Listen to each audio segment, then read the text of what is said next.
Diogo! Diogo! Aí, ó! Fala baixo, cara. Foi mal. Ou foi mal, tô mandando nele na casa dele, mas é porque nós estamos gravando aqui 1 da madrugada. Nós vamos pegar o Cine Corujão depois. Ô, louco, meu. Lagoa Azul. Cara, se fosse há 30, 40 anos atrás, ia ser um Faustão com Perdidos na Noite. Pois é, cara.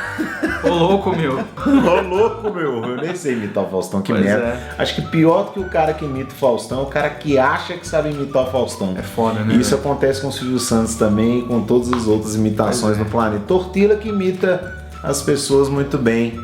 Abraço pro Tortilla, que Abraço, inclusive Little Tortilla Boy. vai vir gravar com a gente aqui algum dia. Sim, quando a gente for falar de Tintim. Isso. Mas o que a gente vai falar hoje é uma ideia que a gente tinha no primórdio do CDQ. Você lembra, Brá, quando a gente escrevinhava quais os possíveis temas aí para os programas? Lembro, cara, uma planilhinha ali, marota. Isso, e numa das abas tinha biografias, cara. A gente ia falar de certos autores famosos aí. Sim. Do nosso querido Brasil varonil ou não. E o escolhido de hoje foi Marcelo Quintanilha aí, ó. Aí, ó.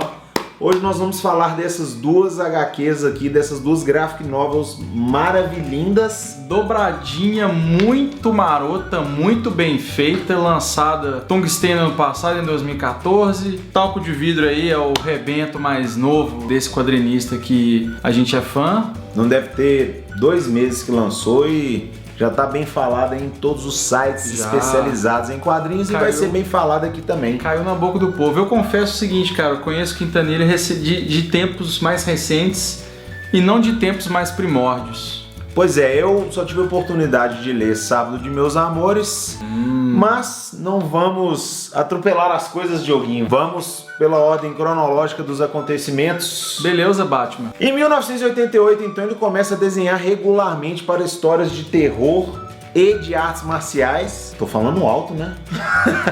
Que a gente curte, né? Queria Sim. ver umas coisas dele, cara. Também umas coisas Kung Fu, Bruce Lee, essas coisas, deve ser doido. Logo depois ele entrou para a animação e paralelamente continuou trabalhando aí com quadrinhos, sendo premiado aí nas bienais do Rio de Janeiro. Não Sim. dá pra saber com o que, mas bem bacana aí. A gente velho. só sabe que ele foi premiado nas bienais de 91 e 93 no Rio de Janeiro.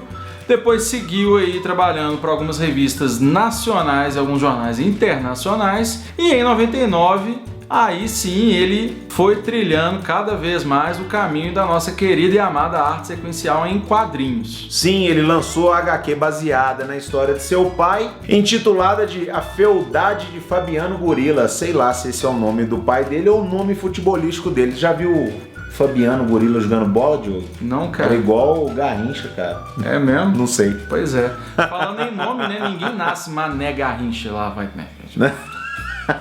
Bom, enfim, o que a gente sabe é que ele foi um jogador de futebol dos anos 50, igual o Dioguinho falou aqui. Marcelo retratou isso aí nesse álbum, a gente não leu. Vamos brincar aqui depois de arqueólogos dos quadrinhos nacionais antigos e perdidos por aí. Sim. Botar o nosso chapéu e chicote e ir atrás dessas obras aí que a gente vai sapecar na nossa arca perdida aí. Tá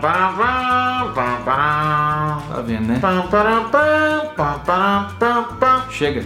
Em 2002, ele foi contratado por uma editora belga e lançou uma série de álbuns, são quantos? Uns 7? 7 álbuns. Que todos têm um nome esquisito, que a gente não vai saber falar aqui. Cara, o nosso francês belga chururu tá uma merda, então... Existe o belga? Não sei, cara, mas apesar da nossa falta de cultura, o Marcelo Quintanilha foi morar em Barcelona para lançar esses 7 álbuns, amém? Beleza. E por lá ficou Malandro é o Gato, o Pato, Cavalo Marinho, o Joss Whedon e o Quintanilha. e o Quintanilha. Né? Pô, morei 10 anos na Europa, cara, voltar pra quê? Dando sequência aí, em 2005 ele foi convidado a participar do projeto Cidades Ilustradas, um projeto pra lá de bacana que retrata as cidades brasileiras, e ele ficou com Salvador. Foi lá aqui, ó, fazer uma capoeira, Manjou dançar um axé. E se destacou porque nessa série, que inclusive é muito bacana, eu já tive a oportunidade de folhear na FENAC, na Livraria Cultura e tudo mais. Comprar que é bom nada, né? Comprar que é bom nada. Comprar que é bom nada é ótimo. E ele se destacou porque ele misturou prosa, poesia, Crônica e Ilustração. Isso aí, ó, provando que manja dos Paranauê. Logo depois foi para a Conrad, fechou um contrato também, onde ele lança, eu acho que 4 álbuns, sendo o primeiro deles, Sábado de Meus Amores, que está na seleta lista de brasileiros inclusos na coletânea 1001 Quadrinhos para Ler Antes de Morrer. É isso aí. Parabéns, jovem. Congrats. Logo depois, Almas Públicas. Teve ainda a adaptação do romance O Ateneu. E aí chegou 2014 e 2015, onde ele fez essa dobradinha maravilhinda aqui, que nós vamos aprofundar agora. Vamos começar por Tungstênio na ordem, né, Diogo? Sim, senhor. Então, inclusive, foi a primeira obra que eu li dele. Eu fui ler meio atrasado, cara. Já sabia de Tungstênio, aquela coisa toda, só que eu só fui parar pra comprar e ler Tungstênio em 2015, até mesmo depois de ver que nas listas de 2014, cara, ela tava figurinha carimbada. em todas. Quando eu fui comprar Tungstênio, tava saindo Talco de Vidro.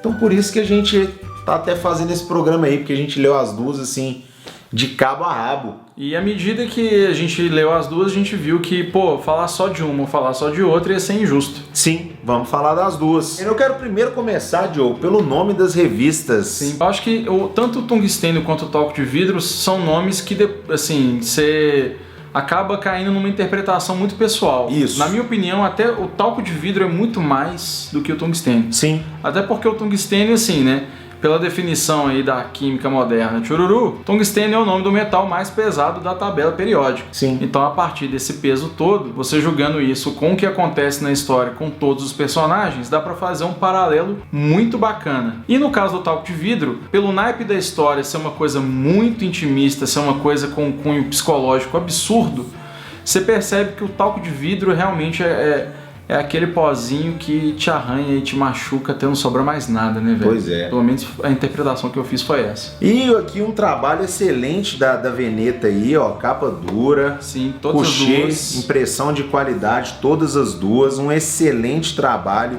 capas maravilhosas. Isso aqui, ó, eu vi até o Universo HQ falando, não tinha reparado. Esse rosa aí chama atenção a quilômetros de distância, cara. Feliz o designer que botou isso aqui na capa. Brother da Veneta, parabéns. Parabéns Veneta por ambas as publicações e com certeza essa aqui vai estar figurando nas listas desse ano também. Já tomei aqui da mão do Diogo. Vamos começar por essa aqui.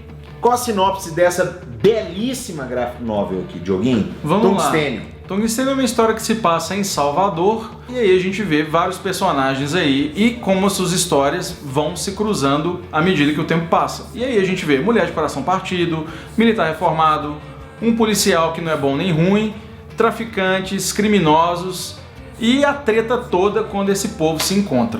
Pois é, bacana isso aí que você já emendou do policial falando que ele não é bom nem ruim. Porque uma característica dessa história é a ausência do maniqueísmo aí. Fernando Tortini de novo participando do programa, que adora essa palavra.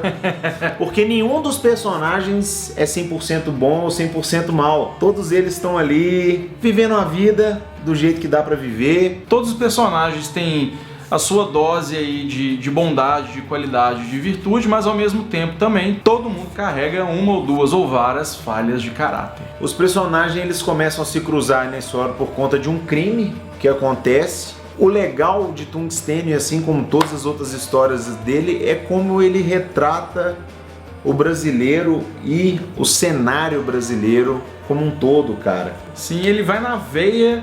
E aí a gente começa a ver que essa história ela poderia acontecer em qualquer lugar. E o legal é que, assim, à medida que ele retrata, né, essa história com elementos de tensão, violência, e tem o crime, e aí o crime é que faz com que os personagens se movam na mesma direção, ele sabe usar o cenário, cara. Ele usa a cidade, a praia e tudo mais que está ao redor ali com a propriedade singular, velho. É muito legal isso, velho.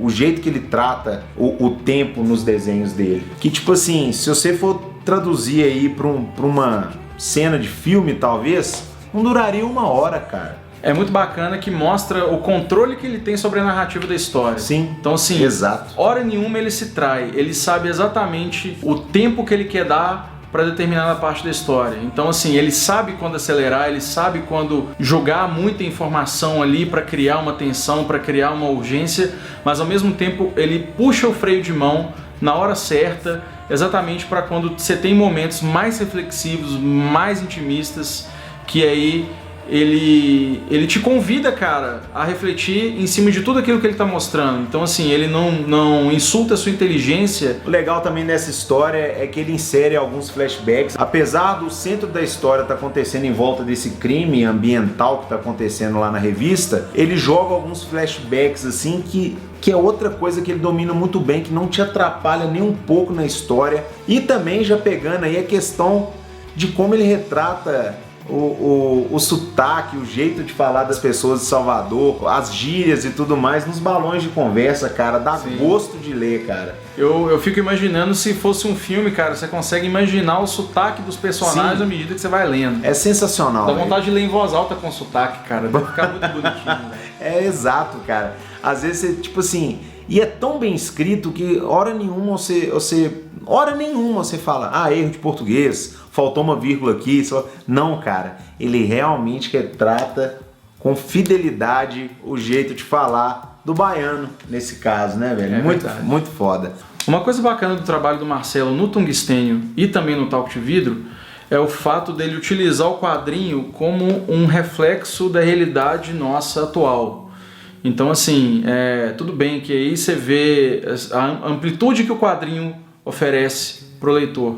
Um quadrinho não é só de super-herói, um quadrinho não é só de terror, um quadrinho não é só de fantasia. Sim. Então, assim, ele oferece um outro viés e aí, assim, utilizando de um realismo bem particular, ele consegue mostrar em suas histórias um reflexo mesmo da sociedade atual, dos problemas do cotidiano. É muito massa como ele tem esse entendimento do ser humano brasileiro, né, velho? Tipo, até o diálogo da mulher dentro do ônibus, dela com ela mesmo, na questão de atenda ou não o telefone, por que o cara não atende o telefone, é muito o que todos nós fazemos, assim, quando brigamos com nossas namoradas ou com nossos amigos, queremos chamar os amigos pro bar e eles não atendem o telefone. Ele deve ser psicólogo, cara. Também. Também, né? Vai saber. Pois é, falando em psicologia, já vamos entrar em Talco de Vidro aí, que é uma história puramente psicológica, né, Diogo? Pois é, aqui a gente não está mais em Salvador, estamos no Rio de Janeiro, especificamente em Niterói, mas também a gente vê um pouquinho da cidade maravilhosa aí. Inclusive, vocês cometem erros aí direto falando que ele é carioca, não, ele é niteroense e faz questão de selo. Talco de Vidro é a história de Rosângela e como certos sentimentos como inveja, cobiça, raiva e ira podem se tornar destrutivos. Exatamente. A gente vê aqui o seguinte, a Rosângela é uma mulher casada, 2 filhos, família normal, tradicional família brasileira aí, classe média alta, ascendente, aquela coisa toda, encontra com sua prima, que é de uma classe social menos favorecida, porém ela nota uma certa felicidade na prima dela que ela não consegue enxergar nela mesma, e essa diferença entre beleza,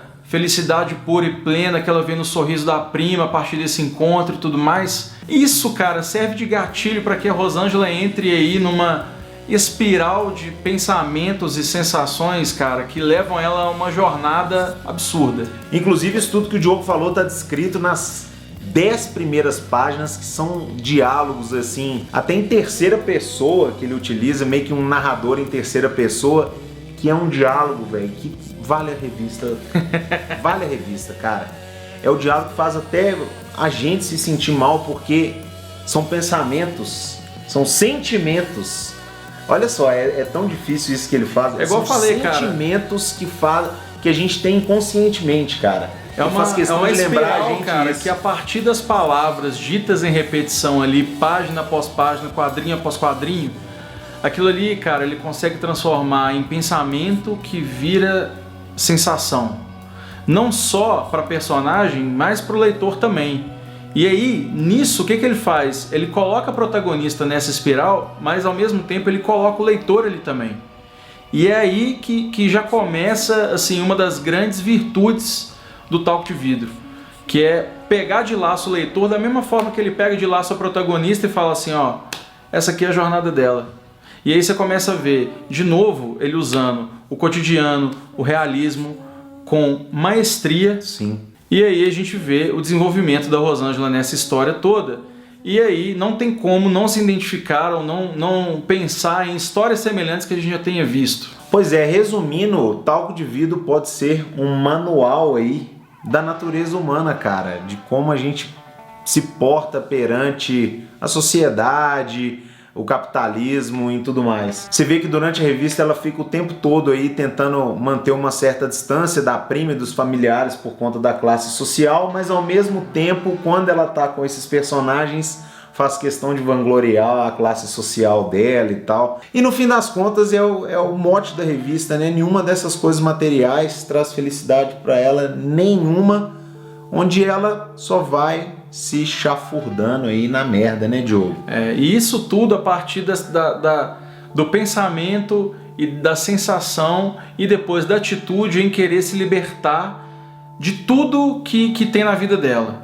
E aí essa jornada, né, dessa libertação que ela tem, que ela quer para a vida dela e tudo mais, é aí que eu consigo, né, sentir a questão do título dentro da história. Isso. E no final das contas é uma espiral porque ela acaba dando uma volta, mas começando aonde ela terminou. Então assim, ela nunca consegue ser feliz de verdade. É uma felicidade que, ao mesmo tempo que ela fica eufórica com o mero pensamento de ser verdadeira, mas depois ela acaba vendo que na verdade não é nada disso que ela pensou e ela tá onde ela parou. Isso. E aí a gente tem essa volta extrema que o Quintanilha ele te joga nesse tufão de coisas que vão se transformando com a personagem, com o texto e com a narrativa. Ele consegue te colocar ali dentro pra você sentir o que ela tá sentindo. E aí é uma porrada, velho. É bad vibe. Pois é, e novamente,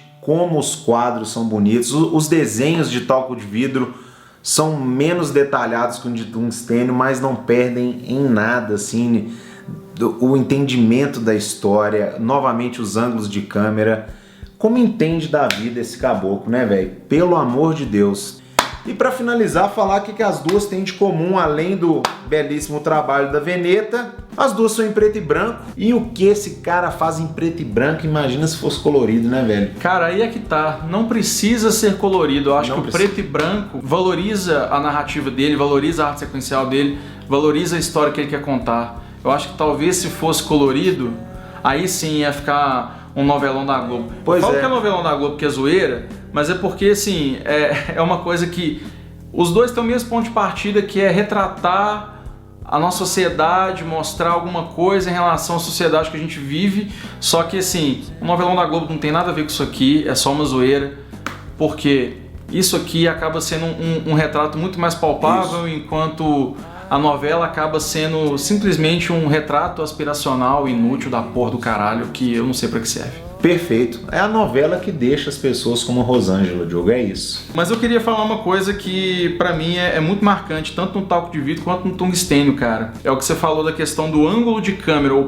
ponto de vista que ele coloca em determinadas situações. E nesse ponto, velho, ele é muito criativo, ele é muito inteligente. Então, assim, tem uma cena aqui no Talco de Vidro que eu acho sensacional. É uma sequência onde você tem uma carreira de cocaína, o personagem usando a droga, você tá vindo de fora, terceira pessoa, como se ele estivesse na sua frente, e de repente, quando suga aquela carreira de cocaína, cara, o quadro seguinte é o movimento do pó entrando e o desenho de dentro da narina, velho. Pois é. Isso pra mim eu acho uma sacada fenomenal. O experimentalismo em Talco de Vidro é muito maior que em Tungstênio, por conta dessas viagens psicológicas mesmo. Ele experimenta até tipos de traços diferentes. Às vezes você vê uma aquarela, às vezes você vê alguns desenhos no próprio grafite mesmo. Então, assim, é muito bacana esse estudo que você falou, velho. Outra coisa muito bacana disso aqui, além dessas sacadas criativas que ele tem, a expressão que ele dá nos personagens, tanto no Tungstênio quanto no Talco de Vidro. Às vezes não precisa nem de diálogo, né, cara? Não. Por exemplo, aqui na revista, a cara da prima, ela aparece em repetição,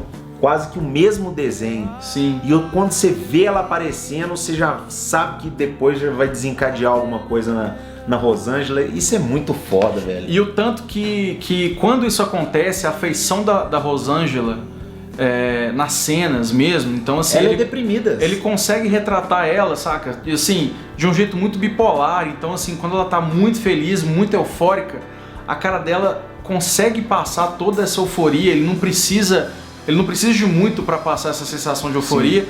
E ao mesmo tempo, cara, quando ela tá lá embaixo, cara, também a cara de depressão, de tristeza é de cortar até o coração mais duro, velho. Pois é, Talco de Vida deixa a gente bem tocado mesmo, inclusive até a última página aí. Sim. Que, tipo, palmas aí para o desfecho. Exatamente. Outra coisa que eles têm em comum, eu já até citei um pouco aí no meio das nossas falas, são os narradores, cara. Aqui ele meio anjinho e demônio na orelha, falando o tempo todo na orelha dos personagens, olha, se eu fosse você eu fazia isso, se eu fosse você eu fazia aquilo. E aqui, cara, como eu já tinha dito, meio que em terceira pessoa mesmo. Sendo contraditório de propósito, sendo contraditório, né? De propósito, cara. Então, o jeito que ele usa os narradores aqui é bem bacana e tá presente nas duas revistas. É isso aí, Diogo? Falamos bem? Ô, rapaz! Pô, é difícil fazer esse negócio de biografia, viu, cara? Espero que o Quintanilha fique satisfeito aí com o resultado final, apesar dele ter ajudado a gente bastante aí a coletar os dados. Sim. Obrigado! Cara, Marcelo, obrigado. Ele foi bem gentil na troca de e-mails aí que a gente teve, mandando material, orientando a gente aí também, pra gente poder ter informação do jeito certo, absorver do jeito bacana, pra poder falar aqui com vocês isso tudo que a gente falou, do nosso jeito mequetrefe, que a gente gosta. E tungstênio. Jeito mequetrefe, tungstênio. É isso aí. Heavy metal na parada. Isso aí. E se você comprou, leu Talco de Vidro e Tungstênio, quantas vezes a gente falou esses nomes aqui hoje? Umas 95, mas vamos lá. Siga a gente nas nossas redes sociais aqui, mande uma mensagem pra gente que a gente lê e curte com certeza. É isso aí, faz a gente usar mais o seliga-no-cdq@gmail.com. Sim. Manda um e-mail lá pra gente poder ler ele aqui no programa. Mas se você tiver de saco cheio desse negócio de e-mail, pode mandar um comentário aqui no vídeo também que a gente responde na medida do possível. Boa leitura pra vocês. É isso aí e logo mais tem mais. Tchau. Sim, foi quando ele publicou. Fealdade de... Como é que é mesmo? Mas vamos lá, Diogo, do que se trata Tungstênio? Puta que pariu, Tungstênio. Tang. Jaime, o menino está com fome, o menino está com sede. Acabou o tungstênio, madame. Enfia no cu. Peraí, que eu tava rindo. Eu sei, babaca. Por que eu prefiro tungstênio? Porque é rosa. Não.